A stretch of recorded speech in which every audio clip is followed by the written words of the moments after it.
Hello, welcome to Perspectives on Life. I'm your host, Benjamin Day, Executive Director of the Marblehead Counseling Center. Today I'm joined by Kate Burns, licensed independent clinical social worker at the Counseling Center. She joins me today to discuss building good habits and making them stick. Hello, Kate, and welcome to the program. Hi, Ben. It's a pleasure to be here. So, let's kind of start off, why this topic? Well, January is resolution month, and most of us are not terribly successful with keeping our resolutions. So I thought it would be appropriate to talk about how to build habits and how to make those habits stick. There was a national opinion poll that showed that in 2017, 44% of Americans made a New Year's resolution. What percentage of those people do you think actually got through the full year and accomplished that resolution? I would suspect it's some number much less than 44%. About 8%. Yeah. 8% of that 44. So, and of that 44% of people that actually make a resolution, about half of them don't even make it the full 6 months. And about another quarter of them don't even make it the first full week. So the odds are not high that we're going to be very successful with our New Year's resolutions. Having said that, people that make resolutions are actually 10 times more likely to accomplish a goal than people that don't make them at all. The number one resolution in 2017 was actually to be a better person. I mean, talk about a vague goal that's really hard to quantify.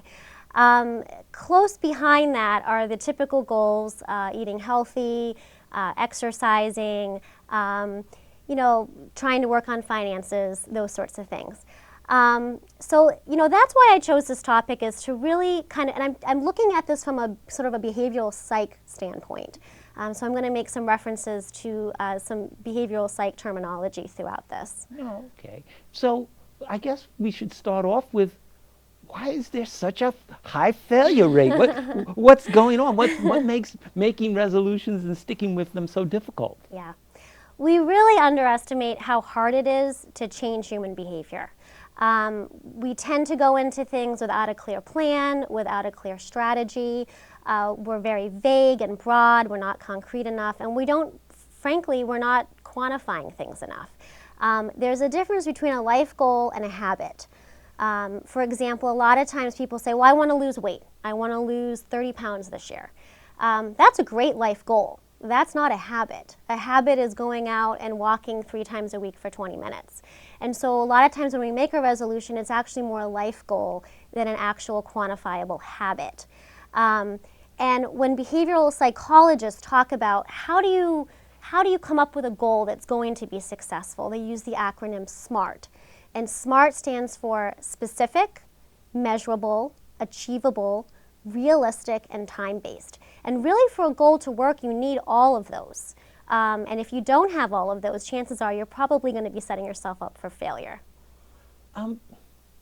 So what are some of the things we should do that are smart that when coming up with realistic goals? Well, I think what's really key is to talk about small change. Small change. So when we think about the things that we do on a day-to-day basis, that's automatic behavior, things that don't take a lot of time and that we don't really think twice about. We brush our teeth, we tie our shoes, we set our alarm, we, things that are very basic, taking a shower. We don't think a whole lot about that. And really, what we want from our New Year's resolution, or any goal that we set at any point in our life, is we want it to become automatic. We want it to feel like we're not putting a lot of effort into it, and then it's just something we're doing on a day-to-day basis that we don't have to put a lot of energy into. So if you look at kind of like an analogy, like a pool, a lot of times when we come up with a goal, we dive right into the deep end, and then pretty soon we're running out of willpower and we're gasping for air and we feel like we're drowning and we wonder why we're so overwhelmed. I would recommend, start in the shallow end, so to speak, and if your goal is weight loss, you might want to start with just taking brief walks and then maybe ultimately work your way up to, getting a gym membership and going from there. But to really start small, and then as you achieve success, to move into those bigger behaviors that are a little bit harder to accomplish. There's a behavioral psychologist, B.J. Fogg. He's a professor at Stanford. and he is also kind of the guru on behavior change, so to speak. And he refers to them as tiny habits. And he actually applied this to his own life, where he had this goal of wanting to do 30 push-ups a day. And it just wasn't happening. And so he said, you know what I'm going to start doing is I'm going to, every time I go to the bathroom, I'm going to do 3 push-ups. Well, lo and behold, he tied going to the bathroom, which is an automatic thing that you can't help but do, to doing the push-ups, and in the course of the day he was able to get those 30 push-ups in. So I think sometimes if you are tying your behavior to something that's already automatic, that can be helpful, and I'm going to talk a little bit more about that later. BJ also had a really great quote about behavior, which is that if you plant the right seed in the right spot, then it won't need further coaxing to grow. And that's kind of a powerful statement if you think about it, because it's basically saying if you have the right habit, a realistic goal, and you schedule that into your life, that you really don't need a lot of energy and willpower, that you can, it will just sort of naturally happen for you. So, you know, he makes a lot of good points about starting small and being realistic about what we're trying to achieve. And that's the sort of the measurable piece of it, that it's realistic. It has something that people can see, in a sense, see and not see. It becomes sort of that very automatic. Automatic. Right. How can we remember once we set this goal to follow through with it? Right. Well, one thing I don't want to forget to mention is whatever goal you come up with, you want to be invested in it. You want this goal to be something that you believe in. Because if it's something that someone else is telling you that you should be doing, you're going to be that much less likely to actually follow through with it. Willpower is like a muscle, you know, and the more that you have to use it, the more tired you're going to get, and then ultimately you are going to be setting yourself up for failure. So I think it's really important that it be something that you really believe in, something that you're invested in, because the plan is that you want to get hooked on this behavior. You know, you want to really have this become part of your life. And one way to do that is to visually track it. I'll give you an example.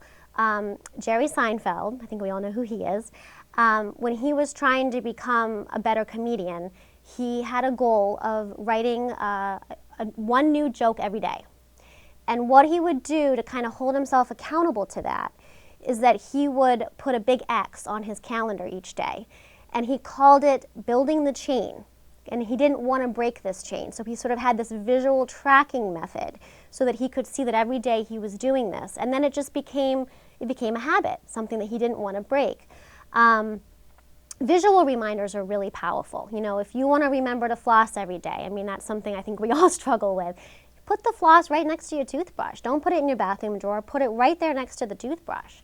You know, you're going to be that much more likely to remember to do it if you literally can't avoid but to see it. So, you know, having that visual reminder is really important. Since these reminders seem essential, what sort of reminders are most effective? Right. So psychologists talk about coming up with 2 lists, literally writing down 2 lists. The first list are things that we already automatically do. Some of the things I mentioned earlier: brushing your teeth, setting your alarm, tying your shoes, taking a shower, things that we don't think about doing, you know. The other list are things that happen to us on a day-to-day basis that we can't but avoid coming across. Getting an email, getting a text, coming up on a red light. You know, these are things that are bound to happen to us. And so if you take a look at those 2 lists, you actually have a lot to work with when it comes to cues for behavior. So you can pick something off one of those 2 lists and you can tie your behavior to it. So for example, let's say that your 2017 resolution is, I want to be more relaxed in my life, and I'm going to quantify that by doing daily deep breathing exercises. Well, sometimes that's hard to remember to do in the day-to-day life, but if you say, you know what, every time I hit a red light, and there's plenty of them on the North Shore, I'm going to do some deep breathing. Well, my goodness, I mean, the average person hits how many red lights a day? You're going to be doing a lot of deep breathing. And so you can see how you're tying your behavior to something that you're already coming across. You hear about people that every time a commercial comes on TV, they do their sit-ups. You know, they tie that commercial coming on to doing those sit-ups. If your goal is to express more gratitude in your life, maybe every time you sit down to dinner, that's the time when you talk about having gratitude. Having said that, though, if it's something that takes more than a couple seconds of your day, you want to be realistic about scheduling that into your day. You know, if you say, well, you know, when I leave work, I'm going to take a brisk walk. That's great, but if you have to pick your child up 10 minutes after you get out of work, that's going to be a setup for failure. You know, you want to make sure that you're setting aside that time, which is why sometimes having a goal that doesn't take up a lot of time is actually going to be the more beneficial option. And then maybe you can work your way up to something that's a little bit more time consuming. So the realistic aspect is not only in the setting of the goal, it's the setting of the reminder that allows the goal to take place. Correct. And also taking into account what kind of person you are. If you're a morning person, that 6 a.m. gym session could be very realistic for you. If you're the kind of person that doesn't get to bed before midnight, saying I'm going to be at the gym for 6, you'll be lucky to make it through the first week. So you really have to be realistic about who you are when it comes to scheduling, and also, you know, when are you most productive? Some people are most productive right before lunch. Well, that might be when you want to do something that's part of your goal. So you need to kind of take that into account as well. And if, let's say, we work, you point out a good example, you have to go pick up your children after school, and all of these things. So are there things in the environment that make behavioral changes easier? Are those? Oh, absolutely, absolutely. I mean, if you look at your environment, I mean, we're all so familiar with subliminal messages, right? You know, the way that businesses use advertising to shape our behavior. We're not even aware that it's happening. They did a study where they tied the types of music that supermarkets were playing to the sorts of products that people were buying. And in one study, a supermarket was playing French music, and I'm sure you can guess which wine sold the most, right?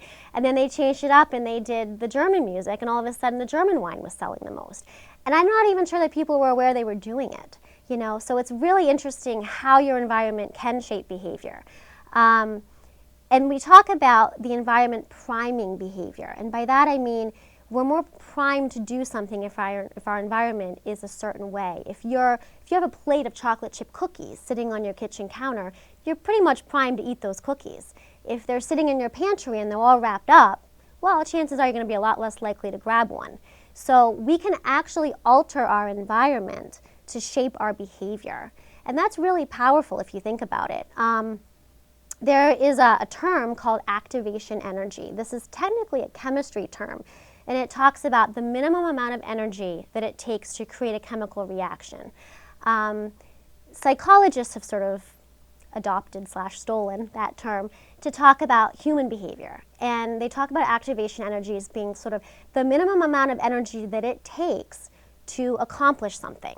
So if you think about what you need to accomplish a goal, you want it to have the least amount of activation energy possible. You know, the less willpower that you'll need. And so another study that they did, they were trying to convince college students to get vaccinations. I'm sure you can imagine how fun that must be, right? And so they were trying all these different strategies, and they weren't really getting anywhere. And finally, they just kind of threw up their hands and they said, you know what, we'll just do like a college-wide, hand out a map of where the health center is. Maybe if they just know where the health center is, that'll be enough. And lo and behold, that was the tipping point that got these students in to get the vaccination. Because, you know, putting that phone number out there and reminding them of the importance of vaccinations really wasn't terribly effective, but just having that map handy to them got them in. So sometimes it's just a matter of making a behavior easier. Another example, maybe you want to start reading more and watching less television. The problem is when you sit down on your couch, what's the first thing you see on that coffee table, right? Remote. Exactly. And pretty soon you've sucked up a couple hours of your evening watching television. But what would happen if you were to take that remote and put it in a different room and put a book there instead? And so now when you sit down on the couch, you're like, oh, if I'm gonna watch TV, you gotta go get the remote. You don't really want to get off the couch once you're on the couch. But if your book is sitting right there, you're increasing the likelihood that you're going to actually read that book versus watch TV.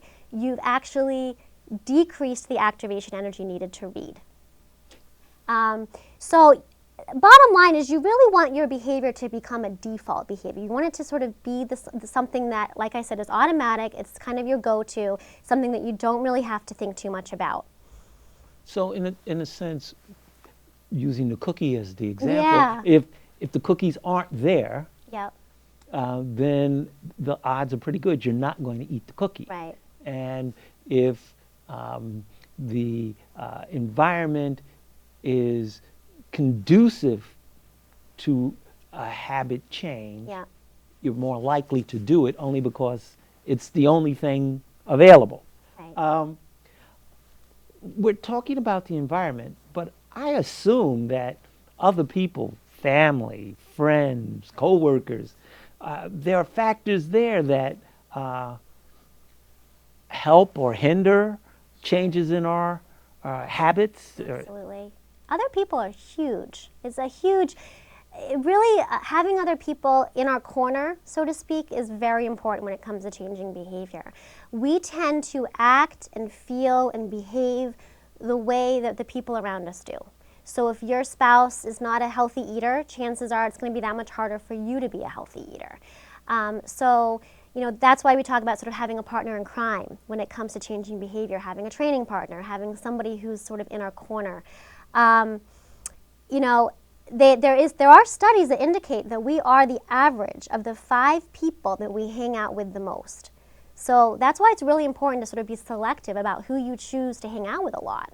And, you know, it's really important that these be people that sort of have the same sorts of goals that you do, or it's just going to be that much harder to accomplish them. And there's really 2 types of engagement. There's active engagement, which would be someone who's like, you know what, I'm going to jump right in there with you. I'm going to be your training partner. I'm going to be eating healthy with you. That's sort of more actively engaging. And then you have the more passive engagement, which are the people that are on the sidelines, giving you that moral support. And honestly, having both is wonderful. Some people would prefer not to maybe have a training partner if they tend to like to do things more on their own. But you know, it's really sometimes helpful to have both in your life, to have people that are both actively helping you and then more passively supporting you. Sometimes we have people who I think might be actively not. And I guess for some of our viewers, the feeling is that that set of people are maybe not the people you can't get rid of for whatever reason. Right.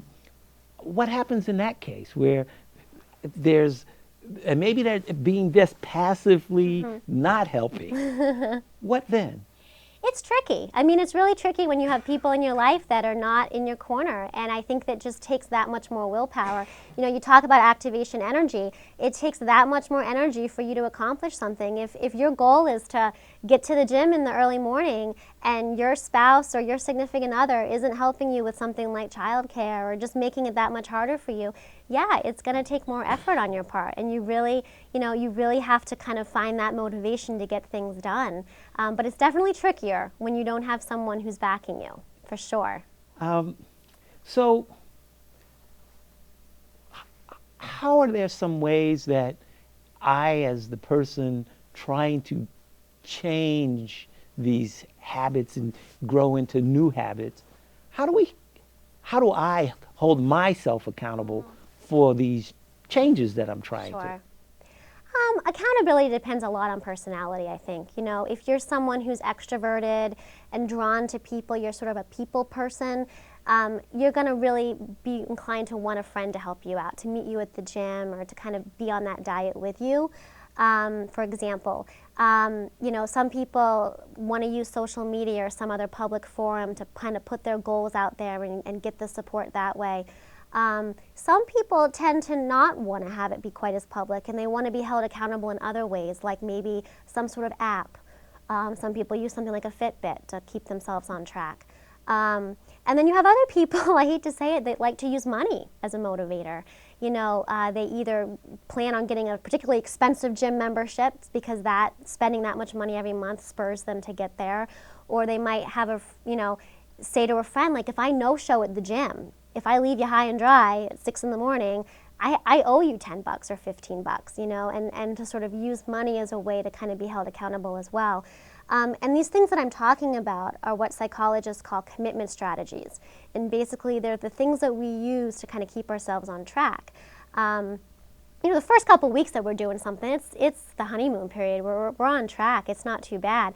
But then, you know, a couple months out, the alarm goes off pretty early. You don't want to get out of bed. That's when it's hard, and that's when sometimes it's good to have somebody, you know, a friend at the gym, so to speak, or a friend outside waiting for you to go for a run. You know, those are the sorts of things that can kind of keep you on track when it does get difficult, because it ultimately will get difficult. Is rewarding ourselves? I heard the sort of the punitive end of Yeah, it. sure. But are rewards possible for ourselves, rewarding ourselves? I think rewarding yourself is so important. I really do. Particularly in the beginning when it's not an automatic behavior yet and it's taking that much more willpower to get something done. I think it's really important, you know, if you do those sit-ups during that commercial break, to say, you know, to say to yourself, good job, that was great, you know, to kind of keep yourself on track that way.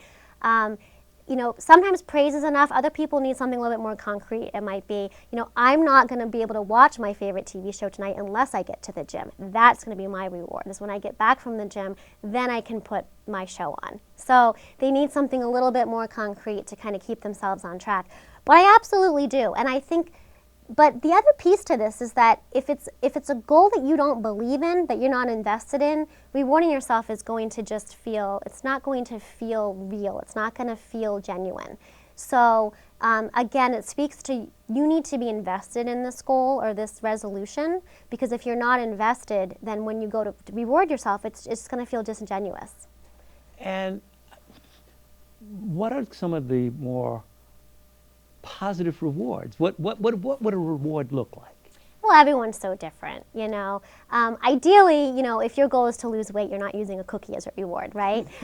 So you want to kind of keep those things in mind. But I think, you know, it's important that these rewards be daily, or basically every time you do it. If you say, I'm going to reward myself at the end of the week, your chance of sort of falling off the bandwagon, so to speak, is that much higher. You want to make sure that you're rewarding yourself every single time you do it, which is why sometimes just praising yourself is adequate, and then other times it can be just something small. So it really does vary by the person, but you have to come up with a reward that you think will really motivate you. You don't want to come up with something that you're kind of blah about. You want this to be something that will kind of keep you in line. And sometimes if you're using an app or something like Fitbit, your reward is the app telling you that you've achieved so many steps or whatever it is. So it really does vary depending on what you're using to hold yourself accountable. I imagine that many of our viewers will say, okay, there's rewards, there's changes in the environment, but I'm still going to slip up. Right. I'm going to not always avoid that cookie, for example. Sure. Beating up on cookies. Yeah, right. What happens if we do? I think it's really important to change our mindset about, you know, a lot of times we're very all or nothing about things, you know, and so I think it's really important that when we talk about behavior, that you keep in mind that you will slip up. You sort of need to see that as inevitable. And you really want to sort of treat this as sort of like a scientist and subject, like almost like you're treating yourself like a behavioral experiment. And so that when you do slip up, you're sort of collecting data on why. So, for example, let's say your goal is to stay hydrated and you want to drink so much water per day. And you're tracking this and you discover that I didn't drink nearly enough water today. I'm really dehydrated and I can't figure out why. And you look back on your day and you're like, you know what? I was out running errands for a lot of the day and I just had that one water bottle and I went through it and I just didn't have a chance to refill it. Well, rather than beat yourself up, you want to say, okay, next time I go out and run errands for 3 hours, I need to make sure I have 3 water bottles with me. So you're kind of taking that slip up, you're looking at the data, and then you're taking that to then try to be more successful in the future. And so really it's sort of like focusing on the day-to-day rather than the long term, because the reality, like I said, is that you will slip up and you really want to try to get back on track. Psychologists say that it takes 90 days for a habit to become ingrained into your lifestyle. So 90 days is not, I mean, that's time. And so you figure in that 90 days, you're going to have some slip-ups. But assuming that you're trying your best to stay on track, you know, after 90 days, chances are you will eventually, it'll feel automatic. That behavior will start to feel like it's just part of your everyday life. So in the final few minutes that Sure. we have, Sure. are there some take-home thoughts or messages that we should remember when we're trying to build good habits? Sure. Again, you want it to be something small, something very achievable, something that will not take up a lot of your day. You want to make sure that there are people on your side and in your corner if at all possible. And you want to make sure that your environment is conducive to whatever it is that you're trying to achieve. And it might be that you're just making your environment, making it that much easier to accomplish your goal through your environment. So, and you just, bottom line is that you want to start out with something that doesn't feel that difficult and then move into something that might ultimately take more time and energy. But you want to feel success first. You know, I talked about the pool and sort of starting out in the shallow end and then ultimately kind of work your way up into the more difficult behaviors over time. So in a sense, we need to be smart about our goals that we're setting. Right. And be realistic in achievable goals. Correct. And to stick with it and recognize that there are going to be times when we're not going to always be perfect. Absolutely. Well, you know, I hate to say we're out of time. I think Okay. there's so much more to cover. Yeah. But I'd like to thank you very much. Yes. I'd like to thank Kate Burns for this very interesting and informative talk on building good habits. If you'd like any additional information, please contact us at the Marblehead Counseling Center. And please join me next month for another edition of Perspectives on Life. I'm your host, Benjamin Day. Thank you, and thank you again, Thank you so Kate. much. This was great. Thank you.